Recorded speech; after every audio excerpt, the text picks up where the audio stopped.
दोस्तों राम राम। क्या हाल है आप सभी के। तो दोस्तों मैं शुरुआत कर रहा हूँ श्रीमद् भागवत गीता की। और हर रोज एक अध्याय पूर्ण करना। तो मैं प्रारंभ कर रहा हूँ। कल मैं एक अध्याय पढ़ चुका, तो आज दूसरा अध्याय स्टार्ट है। कल मैं वीडियो बना नहीं पाया था दोस्तों।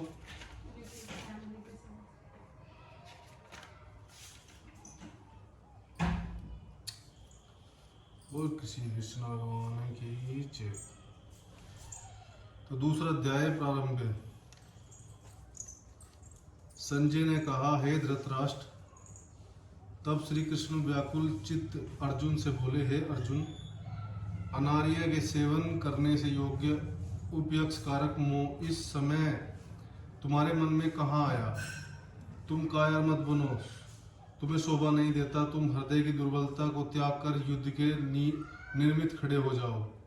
अर्जुन ने कहा, हे मधुसूदन, मैं रण में पूज्य भीष्म और द्रोणाचार्य के ऊपर प्राण प्रहार कर कैसे युद्ध करूं।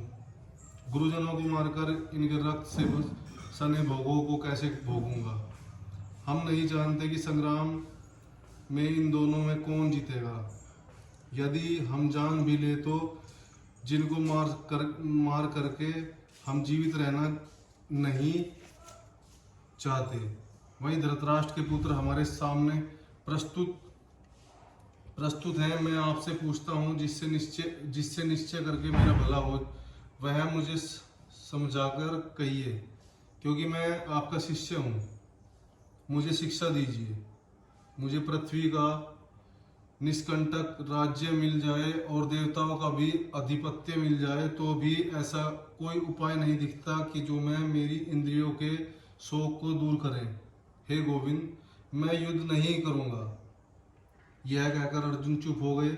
संजय बोला, हे राजन, दोनों सेनाओं के मध्य में खिन्न होकर बैठे अर्जुन श्री कृष्ण से ये वचन कहे, अर्जुन, जिनके लिए शोक नहीं करता चाहिए तू उसके लिए शोक करता है, और पंडितों के से वचन को कहता है। परंतु पंडित लोग न मरों का शोक करते हैं न जीवितों का। यह बात असंभव है कि मैं पहले न था, तुम न थे, और ये राजा भी न थे, और इसके बाद यही रहेंगे। जैसे देशधारियों की इस देह पर लड़कपन, जवानी, बुढ़ापा ये अवस्था होती है, जैसे ही मृत्यु के बाद दूसरी देह की भी होती है। इसलिए पंडित लोग मोह को प्राप्त नहीं होते हैं। हे नरश्रेष्ठ, सुख दुख को समान मानने वाले जिस वीर पुरुष को ये पदार्थ क्लेश नहीं देते, वह मोक्ष पाने का अधिकारी है। अतः वस्तु का ये अस्तित्व नहीं है कि वस्तु का अस्तित्व नहीं और इस सताता अभाव नहीं है। इस प्रकार इन दोनों को ही तत्वज्ञानी पुरुषों ने देखा है, जिससे सारा संसार व्याप्त है, जिसको अविनाशी जानो, क्योंकि इस नाश रहित आत्मा का विनाश करने में कोई समर्थ नहीं है। अतएव हे भारत, तुम युद्ध करो। जो पुरुष इस आत्मा को मारने वाला था, जो मरने वाले मानते थे, वे दोनों ही ज्ञानी नहीं है, क्योंकि यह आत्मा न मरती है न मारती है। आत्मा न कभी जन्मती है और न ही मृत्यु को प्राप्त होती है। नष्ट होने पर भी वह नाश को प्राप्त नहीं होती। जो पुरुष इस आत्मा को नित्य, अविनाशी, निर्विकार और अजन्मा जानता है, वह किसी को घात करावेगा और किसको मारेगा। जिस प्रकार मनुष्य पुराने वस्त्र को फेंककर नए वस्त्र ग्रहण करता है, उसी प्रकार आत्मा पुरानी देह छोड़कर नई देह धारण करती है। आत्मा को शस्त्र नहीं काट सकते, अग्नि नहीं जला सकती, जल विभोग नहीं कर सकता। यह अविनाशी, सर्वव्यापी, स्थिर, अचल और सनातन है। यह इंद्रियों से जानी नहीं जा सकती, यह कल्पना से भी परे है। इसलिए ऐसा जानते हुए तुम्हें शोक करना उचित नहीं। हे महाबली, यदि तुम इस आत्मा को नित्य जन्म लेने और नित्य मरने वाली मानते हो, तो भी तुमको शोक नहीं करना चाहिए, क्योंकि जो जन्मा उसकी मृत्यु और जिसकी मृत्यु हुई है उसका जन्म निश्चय है। अतएव जो बात अनिवार्य है उसके लिए सोच करना व्यर्थ है। जन्म लेने से पहले क्या था किसी को मालूम नहीं, फिर मरने के पीछे क्या होगा कोई नहीं जानता। ऐसी दशा में किसी बात का सोच करना क्या तुमको उचित है? इस कारण सब प्राणियों के विषय तुमको सोच करना उचित नहीं है। अपने धर्म को भी सोचकर तुमको घबराना उचित नहीं है, क्योंकि क्षत्रिय को धर्म पूर्वक युद्ध से और कुछ भला करने वाला नहीं है। हे पार्थ, बिना इच्छा किए स्वर्ग का द्वार रूप यह युद्ध तुमको स्वतः प्राप्त हुआ है। ऐसा सो अवसर भाग्यवान क्षत्रिय को ही मिलता है। यदि तुम अपने धर्म के अनुसार इस संग्राम को न करोगे तो अपना धर्म और बड़ाई खो बैठोगे। सब लोग सदा तुम्हारी अपकीर्ति करेंगे और प्रतिष्ठा वाले पुरुषों के लिए अपयश का होना मृत्यु से भी बढ़कर है। ये मारथी समझेंगे कि अर्जुन डरकर संग्राम से हट गया और अब तक जो लोग तुम्हारा मान करते थे वह अपयश करने लगेंगे। शत्रु लोग तुम्हारे पराक्रम की निंदा करते हुए अनेक प्रकार से दुर्वचन कहेंगे। इससे बढ़कर दुख तुमको और क्या होगा? यदि तुम युद्ध में नष्ट हो गए तो स्वर्ग के सुख भोगोगे और जीतने पर सब पृथ्वी तल पर राज्य करोगे। इसलिए युद्ध से निर्मित दृढ़ होकर खड़े हो जाओ। सुख दुख, लाभ हानि, जय पराजय इनको समान समझकर लड़ने के लिए तैयार हो। ऐसा करने से तुम पाप और प्राप्त नहीं करोगे। हे पार्थ, यह ज्ञान उपदेश ज्ञान योग के विषय में तुमको कहा गया। अब निष्काम कर्म योग के विषय में सुन। जिस ज्ञान को पाकर कर्म बंधन से तेरी मुक्ति होगी। कर्म योग मार्ग पर एक प्रारंभ किए बिना कर्म का नाश नहीं होता और विघ्न पड़ने पर भी शुभ फल होता है। और इस कर्म का केवल प्रारंभ ही संसार में भय से छुड़ाकर पूर्ण ब्रह्म प्राप्त कराता है। निश्चय करने वाली बुद्धि इस निष्काम कर्म में ही एक ही और कामना वाले पुरुषों की बुद्धि एकाग्र नहीं करती। हे अर्जुन, अज्ञानी उस पुष्पिता वाणी को ही स्वर्ग सुख से बढ़कर कुछ नहीं समझते। स्वर्ग सुख को ही उत्तम पुरुषार्थ समझते हैं। उनको कामनाओं से चित्त व्याकुल होने से कारण नियमात्मक मोक्ष साधन की नहीं उत्पन्न होती, कारण कि उनका चित्त भोगादि और सदैव निगमन रहता है। जिन मनुष्यों का चित्त इस प्रकार मोहलिप्त है और जिनकी आसक्ति भोग विलास ऐश्वर्य में है, ऐसे पुरुषों के अंतःकरण में निश्चयात्मक बुद्धि नहीं होती। हे अर्जुन, अनेक जलाशयों में मनुष्य का कार्य सिद्ध नहीं होता। बड़े जलाशयों से वे सब प्रयोजन अनायास की सिद्ध हो जाते हैं। उसी तरह संपूर्ण वेदों में कहा हुआ काम कर्मों का फल ब्रह्मा में भक्ति रखने वाले मनुष्यों का सहज में ही प्राप्त होता है। तुमको केवल कर्म करना चाहिए, फल तुम्हारे अधिकार में नहीं। तुम न तो फल की अभिलाषा से काम करो, न ही निकम्मे ही रहो। फल की आशा त्याग कर कार्य की सफलता को सम्मान मानकर तुम योगस्थ होकर कर्म करो। यही कर्म ज्ञान योग है।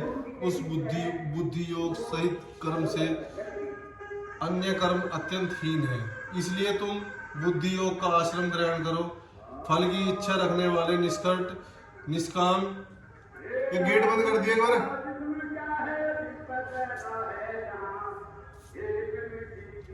इसलिए तुम निष्काम कर्म में प्रवृत्त हो। कर्म फल को त्याग कर बुद्धि युक्त ज्ञानी पुरुष जन्म बंधन से हटकर मोक्ष को प्राप्त होते हैं। तब तुम्हारी बुद्धि मोह वन के बाहर निकल जाएगी। जब तुम्हारा मन आगे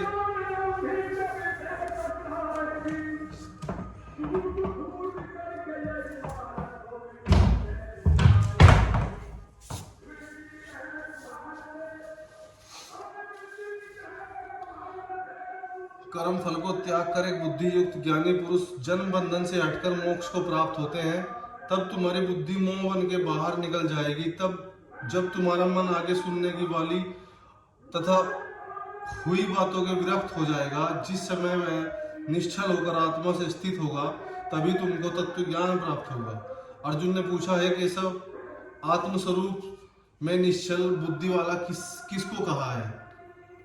उसके लक्षण क्या है? श्री कृष्ण जी बोले, हे अर्जुन, जो महापुरुष मन की सब कामनाओं को त्याग देता है और अपने आप ही में प्रसन्न रहता है, उसको निश्चल बुद्धि कहते हैं। दुख में किसके मन को खेद नहीं होता और सुख में किसको आसक्ति नहीं होती, और प्रीति भय क्रोध जिसके जाते रहते हैं वह महात्मा स्थिर बुद्धि वाला मुनि कहता है। शुभ पदार्थ प्राप्त होने से हर्ष नहीं, अशुभ से प्रसन्न नहीं होता, उसी को स्थिर बुद्धि जानना चाहिए। और कछुआ जैसे अपने अंगों को सिकोड़ देता है, उसी तरह जो पुरुष अपनी इंद्रियों को विषयों से हटाता है उसी की बुद्धि स्थिर जानी जाती है। निराहारी पुरुष के विषय घट जाते हैं, परंतु विषय में उसकी चाह बनी रहती है। परब्रह्म का अनुभव होने पर चाह भी घट जाती है। हे अर्जुन, मोक्ष के प्रत्यक्ष करने वाले विद्वान व्यक्ति को श्री प्रबल इंद्रिय से उसके मन को जीत लेती है। इसलिए सब इंद्रियां को विषयों के रोक मेरे विषय तत्पर वे जावे। जिसने इंद्रियों को वश में कर लिया उसी की बुद्धि निश्चल है। जो पुरुष विषय पर ध्यान में रहता है उसकी प्रीति हो जाती है, प्रीति होने से कामना होती है, इच्छा में पूर्ण न होने से क्रोध की उत्पत्ति होती है, क्रोध से अविवेक होता है, अविवेक से स्मरण शक्ति नष्ट हो जाती है, स्मरण शक्ति के नाश होने से बुद्धि से क्षण हो जाती है। जिसकी बुद्धि का नाश हुआ वह विनाश को प्राप्त होता है। जो पुरुष राग द्वेष में रहित हो अपने मन को वश में रखता है वह शांति को प्राप्त होता है। शांति मिलने पर सब दुखों का नाश हो जाता है। प्रसन्न चित्त वाले की बुद्धि निश्चल होती है। जो पुरुष योग युक्त नहीं है उसकी निश्चल बुद्धि उत्पन्न नहीं होती। ईश्वर ने भावना नहीं होती, भावना के न होने के शांति प्राप्त नहीं होती। अशांत को सुख कहाँ से मिले? जैसे वायु नाव को जल में खींच लेती है उसी प्रकार इंद्रियां उस पुरुष को बुद्धि का नाश कर देती है।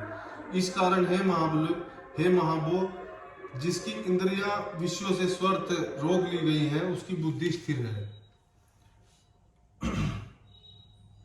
जो सब प्राणियों की रात है उसमें संयमी जागता रहता है, और प्राणी मात्र जिस समय जागते हैं मुनिजनों की वह रात्रि है। जल से भरे समुद्र और नदियों का जल भरने में भी वह अपनी मर्यादा पर रहता है। उसी प्रकार जिस पुरुष में इच्छा में रहने पर भी विषय भोग प्रवेश नहीं करते उसी को शांति मिलती है। विषयों की इच्छा करने वाले को शांति नहीं मिलती। जो सब कामनाओं को छोड़ तथा इच्छा रहित विचरता पर वह शांति को प्राप्त होता है। हे पार्थ, ब्रह्म स्थिति यही है कि ऐसी स्थिति में जाने पर प्राणी फिर मोह में फंसता है और अंत समय में निर्वाह ब्रह्मा को प्राप्त होता है। बोल कृष्ण भगवान की जय। जय शिव।